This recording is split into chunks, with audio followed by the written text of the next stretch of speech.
So I've been waiting for the Sony a7S III to come out for over 4 years. And when it was finally announced, I consumed every piece of information I could about the camera. I went through the specs and read the manual, and I would just watch every review that I could find on YouTube about the camera.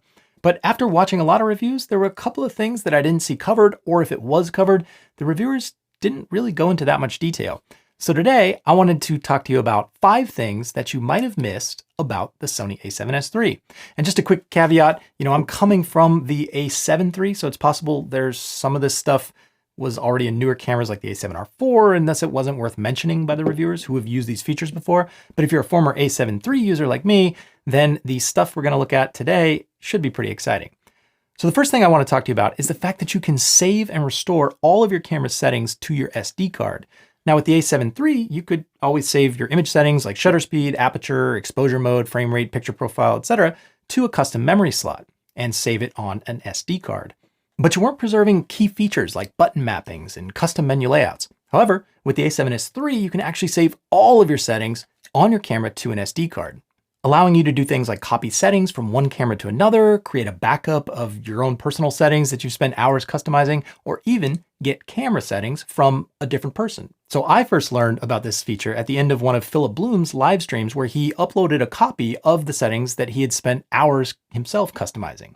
So when I first got my a7S III, I loaded his settings the very first time I turned on the camera, deferring to his expertise and experience with both the a7S III and Sony cameras in general. And it was awesome. I like it so much more than the default settings, especially the way he set up the My menu to be organized by movie settings and autofocus settings and audio settings and HDMI settings. It was so nice not to have had to do all that myself.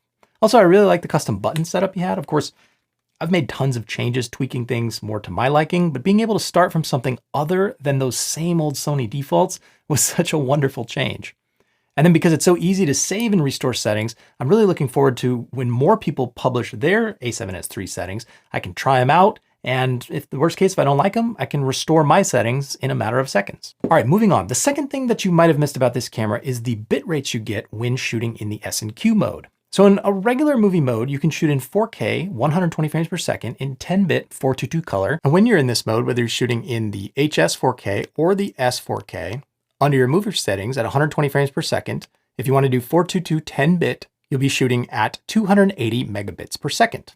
So then why would you ever use S&Q settings, which in the XAVC S mode gives you 100 megabits per second at 422 10-bit 120 frames per second, or even if you move to the all intra-frame 4K mode, S&Q settings maxes out at 240 megabits per second 422 10-bit. Isn't that less than the 280 megabits per second that you're getting in the movie modes, in the non-S&Q modes?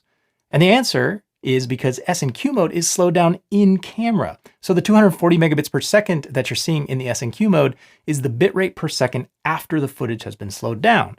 Now, assuming you're doing 120 frames per second, slowed down to 24 frames per second in camera, the actual bitrate being captured in real time will be 5 times that, meaning you're recording in real time at a whopping 1200 megabits per second. And that's why you need a CFexpress Type A card to shoot in that 4K, 120 frames per second, all interframe S&Q mode. Now, 1200 megabits per second divided by 120 frames per second gives you 10 megabits of data per frame captured. By comparison, the 280 megabits per second that you get in the movie modes divided by 120 frames per second means you're only getting 2 1/3 megabits of data per frame. Next up, I want to talk briefly about the feel of the a7S III, particularly as it compares to the a7 III. Switching back to the a7 III after using the S3, it kind of feels cheap in a few ways. Like the grip's a lot smaller, the buttons and dials aren't nearly as tactile as they are on the a7S III. And I really miss this exposure compensation lock on the a7S III because I'm constantly bumping it on the a7 III. Suddenly you look down and you're in like +3 or something like that. But one of the exciting discoveries that I made when I started shooting stills on the a7S III is that the shutter sound it makes compared to the a7 III is a lot more pleasing. For comparison, here's a few shots on the a7 III, and you can hear how it really slaps away. It's kind of almost obnoxious sounding. And now here's the a7S III for comparison. I know it's like a really minor thing, but as someone who's already taken a ton of pictures of my family with this camera, I kind of really dig the change. Staying on the topic of sound for a minute, the a7S III's gotten a lot of coverage due to the audio options that its multi-interface hot shoe enables. Now, a lot of reviewers have talked about the benefits of pairing the A7S III with the ECM B1M shotgun microphone, which will allow you to attach a microphone to a camera without having any dangly wires. Now, this alone isn't new. I've seen some reviewers actually incorrectly say that the ECM B1M didn't work on the A7 III, but that's not true. I use the ECM B1M on my A7 III and my A6600 all the time. The difference is with those cameras, it only worked in analog mode, and with the A7S III, however, it works in digital mode. Does this digital mode make any difference in sound quality? Let's test it out. So here I am talking to the Sony ECM B1M shotgun microphone connected to the Sony A7 III in analog mode. And here I am talking to the Sony ECM B1M connected to the A7S III in digital mode. Did you notice any difference?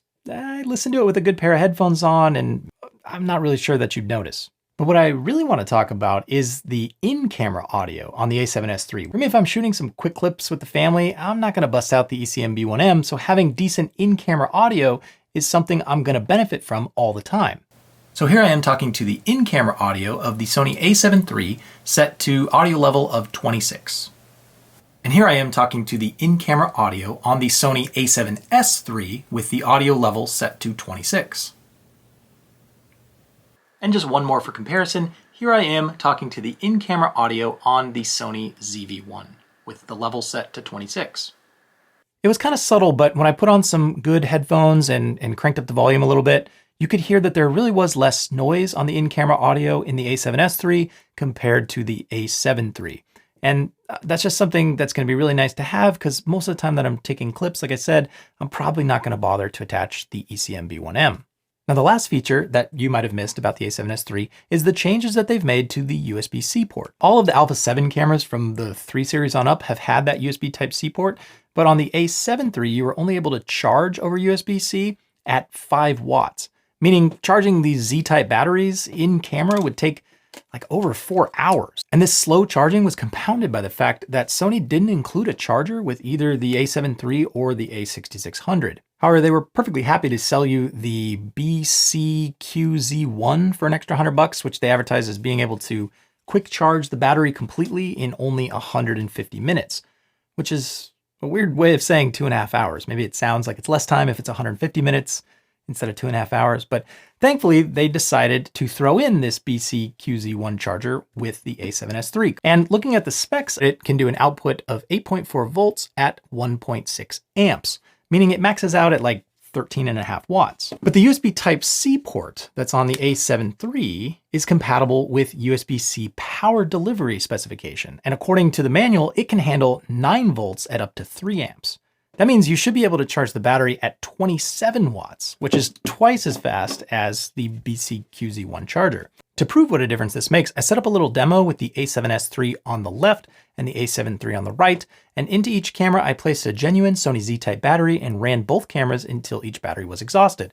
Then I plugged in 2 Anker power delivery compatible chargers that are both capable of outputting 9 volts at up to 3 amps. I plugged in each of those into the USB-C ports on the A7 III and the A7S III, ensuring that the yellow charging light was on for both. Then I set a stopwatch with the intention to come back in 30 minutes. So after 30 minutes, turning on each camera, you can see that the A7 III was up to 7%. Yes, you heard that right, 7. Whereas the A7S III was already up to a whopping 40%, which is incredible for only 30 minutes of charging. The other cool thing about having power delivery in camera is you can plug in the camera for long recording or streaming sessions, and it'll last much longer than the trickle charge that you were getting out of the A7 III. Okay, let's do a quick sixth thing since I know we're already talking about the Type-C port on the A7S III. So with the A7S III, the Type-C port is supposedly capable of transferring data at USB 3.1 speeds. But then again, so is the A7 III. But in my real world use, it was kind of disappointingly slow. So let's test out the A7S III and see if anything's changed there. Here I have a Lexar 64GB V90 UHS-2 card, and remember, the A7 III is UHS-2 compatible. And supposedly this card is capable of up to 300 megabytes per second read and 260 megabytes per second of write.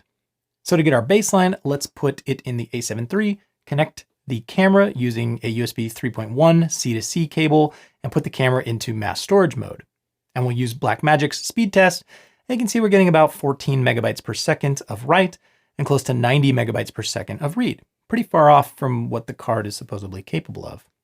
Switching the card over to the A7S III and running the same tests, you see we're getting an ever so slight improvement, maybe 17 megabytes per second of write and 95 megabytes per second of read, but still kind of disappointing.